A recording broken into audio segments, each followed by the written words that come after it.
Now, I actually do want to talk a little bit about creativity. It's one of those very ambiguous topics that it's difficult to grasp.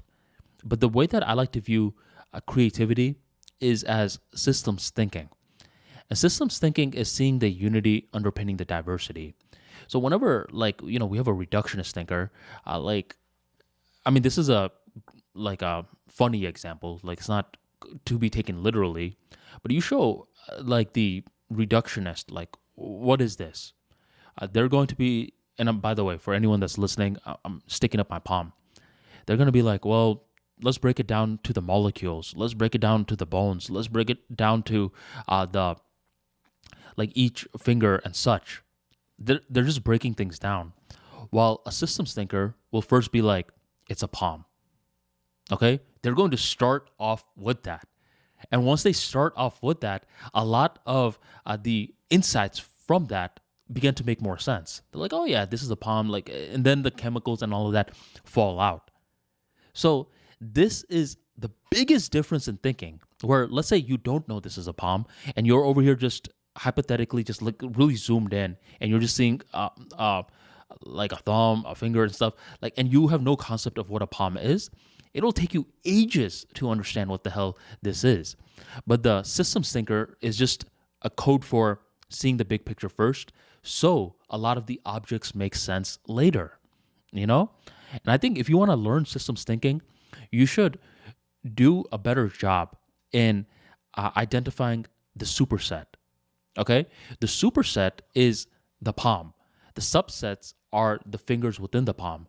The subsets exist within the superset. Let me give you another example.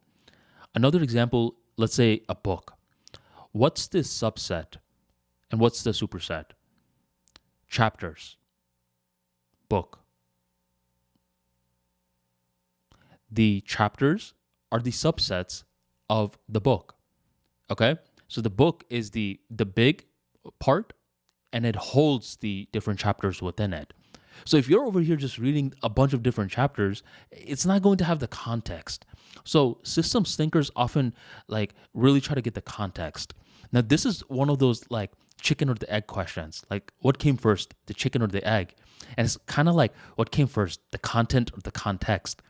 Here's the weird thing. Like a systems thinking is earned, right? Like, let's say you don't have any content on a certain subject. It's very difficult to get the context. Like, let's say, hypothetically, I just come up to you and I'm like, Jonathan, you won't believe it. Paul just slapped me. And you're like right now, the context is, well, Paul seems like a very bad guy. And it's like, I'm over here giving you more data, right? More and more content. And eventually I accidentally slip up. I'm like, well, yeah, man, I don't know why Paul's like that. I just stole his wallet and just a couple of $100 in it. But, and you're like, wait. You stole from Paul?